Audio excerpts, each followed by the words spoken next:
So first, it's great to be at Vivatech. I think we need to be there because that's a highlight of the tech scene in France with all the startups. So as Capgemini Group, it is very important to our image. And the way this was organized and the pitching zone is again exactly what we want to do. We want to position Capgemini as an innovative company who is startup friendly. It's not just for perception.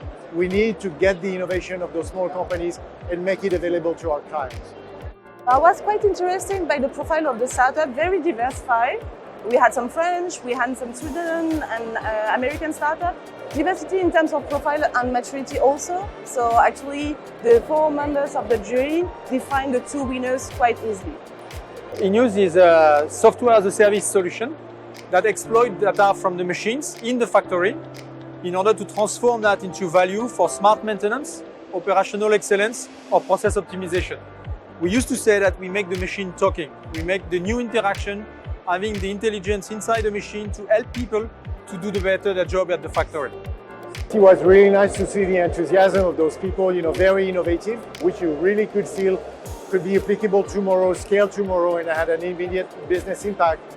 And companies like Capgemini participating to Vivatech and inviting startups is a fantastic opportunity for us to network and to connect and to be visible. Really good group of companies, and I think with most of them, not just the winner, we could have in the future potential business.